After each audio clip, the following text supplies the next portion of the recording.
Assalamualaikum warahmatullahi wabarakatuh. Perkenalkan, nama saya Anggi Arsita dengan NIM 2048201140 dari kelas 6C Farmasi. Di sini saya akan memenuhi tugas dari Pak Hari Adil Saputra MSI, yaitu tugas teknologi bahan. Yang pertama, langsung saja kita ke pemilihan dan penyiapan bahan. Pemilihan dan penyiapan bahan harus dilakukan dengan mengamati taksonomi dari tanaman yang diinginkan. Taksonomi merupakan ilmu tentang penanaman, penggambaran, dan pengelolaan organisme seperti tumbuhan, hewan, mikroorganisme, dan jamur. Faktor yang mempengaruhi senyawa pada tumbuhan yaitu musim, kadar air, intensitas paparan matahari, kondisi tanah, pH, alkalin, mikroorganisme. Pertimbangan dalam penentuan jenis bahan yaitu pengalaman penggunaan turun-temurun atau pengujian atau screening. Yang kedua itu penyiapan bahannya.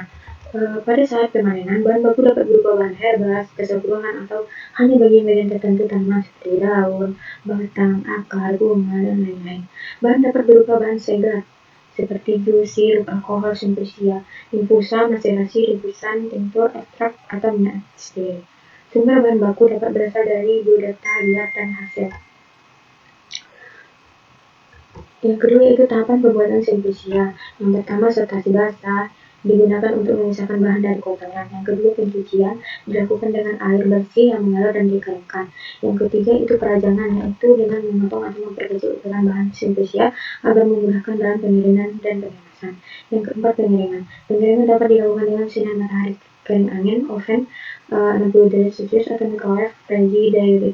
Rincian ukuran dapat dilakukan dengan gunting, pisau, blender, dan lain-lain. Manfaat penelitiannya itu yaitu garbling atau sortasi kering dilakukan sebelum pengemasan untuk memastikan simplisia bebas dari kotoran. Yang kedua, pemeriksaan mutu dilakukan dengan identifikasi taksonomi atau analisis fisika, kimia, dan mikrobiologi. Analisis yang dilakukan yang pertama analisis impurities organik dan anorganik, yang kedua kadar air, yang ketiga kadar abu, yang keempat sisi pengeringan, yang kelima kadar serat, dan yang keenam cemaran mikroba. Selanjutnya kajian teori. Pengemasan atau packing.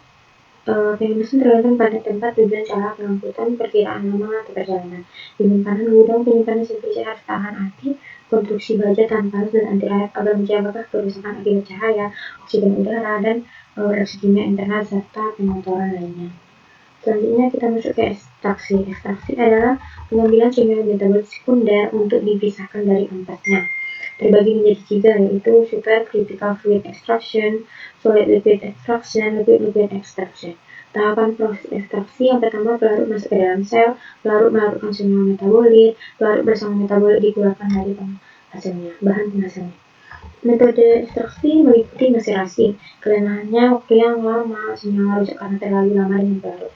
Sedangkan kelebihannya teknologi sederhana, senyawa tidak rusak karena panas. Yang kedua, perkolasi, kelemahannya lebih banyak pelarut, senyawa sulit tersaring, mudah tersumbat, sedangkan kelebihannya itu teknologinya sederhana, waktunya lebih singkat. Ekstraksi dengan teflux, tahapannya itu perendaman, pemanasan, penyaringan. Aplikasi kelemahannya senyawa bisa rusak karena panas, biayanya lebih mahal. Kelebihannya itu sedikit larut, waktu yang lebih singkat, dan rendamannya lebih tinggi. Yang kelima yaitu ekstraksi dengan ultrasonik. Tahapannya itu perendaman, ultrasonifikasi, penyaringan, pengulang. Kelemahannya itu biayanya sangat mahal. Yang keenam, ekstraksi dengan microwave. Tahapannya itu perendaman, ultrasonifikasi, penyaringan, pendinginan, pengulangan. Kelebihannya waktunya lebih singkat atau rendamannya tinggi. Ekstraksi dengan tekanan, kelemahannya itu biayanya sangat mahal, sedangkan kelebihannya itu waktunya sangat singkat, senyawa tidak rusak karena panas, rendamannya tinggi. Alatnya yaitu pressurized liquid extractor atau PLE. Contohnya pelarut yang dapat digunakan yaitu N-hexan, N-butanol, etanol, chloroform, etil asetat, dan Aqueous. Sekian presentasi dari saya. Apabila ada kesalahan mohon dimaafkan. Wabillahi taufiq wal hidayah. Wassalamualaikum warahmatullahi wabarakatuh.